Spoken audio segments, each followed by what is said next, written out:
I have never seen this happen where a radiator blows up. We've got the Frenchman, Ben What's Paturel, and the bike just tanks on him while he is on board. He's got his helmet off. Man, what if the cases exploded? Ooh, that could have been horrible.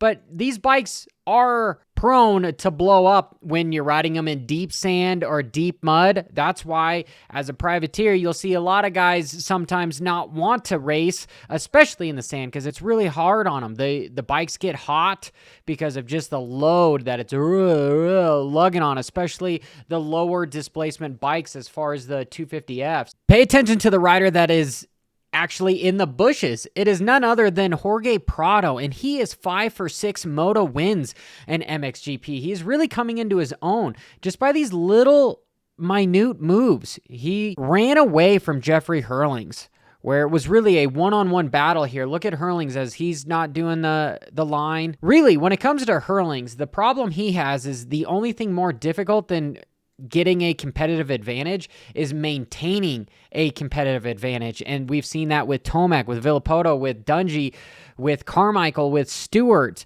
And now it looks like Herlings is going through the same thing of somewhat of the passing of the guard.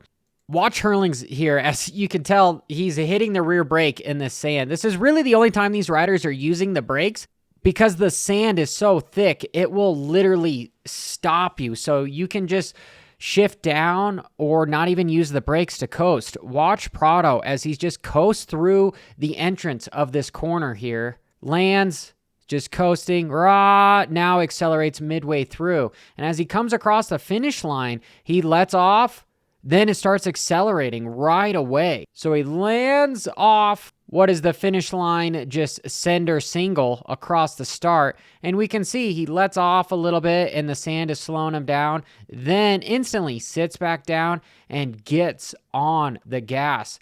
In this next section, watch their toes, how far back they are on the bike because of how gnarly these rollers are. It just doesn't do it justice. These tracks like Lommel and Sardinia, this one, sand is honestly the most awful thing to ride in besides just deep mud because there's just no brakes.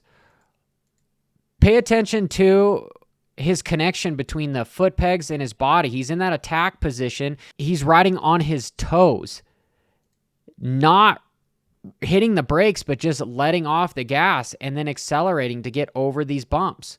In the sand, you don't want to brake hard. If you're going to brake, it's just barely anything. You're more than not just going to let the engine braking do its thing. Here is Jorge around the first corner again, and watch him as he does a Jet Lawrence just hop over the braking bumps, which that is just exquisite right here. Get over that deep stuff, just barely. It's almost like a little triple, or you want to say a triple step up because of the 1, 2, 3. This is what's separating him from the rest of the field. And in this next preview, we're going to watch Jeffrey Herlings shift down. That was his braking done right there, was the shift down. Because afterwards, he's just going to coast through, then start accelerating again. And if you find these videos helpful, yes, I'm doing an MXGP, make sure you like and subscribe and hit that notification icon. The next goal is getting close to that 75,000 subscriber mark. Let's get her done. Herlings, midway through the moto, ended up crashing. And I can speculate that it's hard to see here.